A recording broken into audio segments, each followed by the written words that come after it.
अग्नि है जो दो आत्माओं को एक कर देती है। वो लौ जो जीवन की हर कठिनाई में साथ जलती है, हर सुख के साथ मुस्कुराती है और अंत में जब समय आता है तो साथ बुझ भी जाती है। राजस्थान के रेगिस्तानी इलाके में धोरीमन्ना के पास एक गांव सुदबेरी में एक ऐसी ही प्रेम कहानी ने कल रात सभी की आंखें नम कर दी, जब 80 वर्षीय बुजुर्ग रूपाराम ने प्राकृतिक रूप से दुनिया को अलविदा कहा और मात्र 1 घंटे बाद ही उनकी पत्नी ने भी हमेशा के लिए अपनी आंखें बंद कर ली।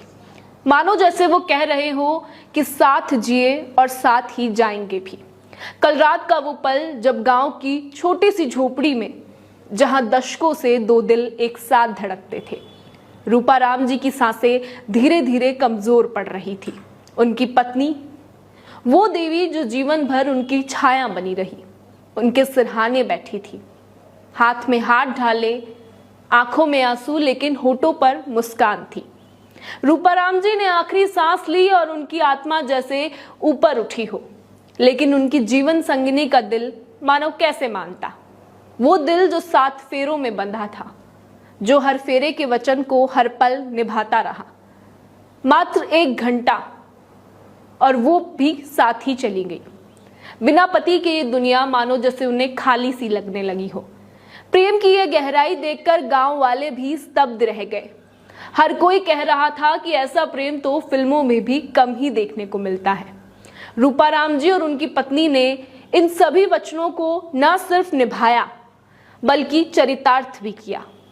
राजस्थान की कठोर धरती पर जहां जीवन वैसे भी बहुत संघर्षमय है, उन्होंने एक दूसरे का सहारा बनकर दशकों गुजारे, एक दूसरे के सुख दुख में साथ खड़े रहे, बाढ़ में साथ लड़े, बच्चों को पाला, पोते पोतियों को गोद में खिलाया, हर त्योहार में साथ हंसे तो हर दुख में साथ रोए भी।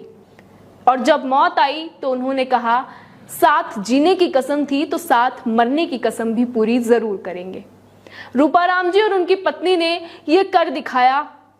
आज के दौर में जहां रिश्ते इतनी जल्दी टूट जाते हैं, जहां हर जगह हम देखते हैं कि तलाक और डिवोर्स के केसेस जगह जगह होते रहते हैं, ये जोड़ा एक मिसाल बन गया है।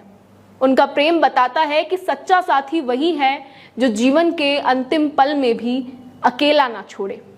पत्नी ने पति को अकेला नहीं जाने दिया, मानो कह रही हो कि तुम मेरे बिना ये यात्रा कैसे कर सकते हो, मेरी ये यात्रा भी अधूरी है। गांव वाले आज भी सदमे में हैं और उनकी अर्थी एक साथ उठी, एक साथ अंतिम संस्कार भी हुआ।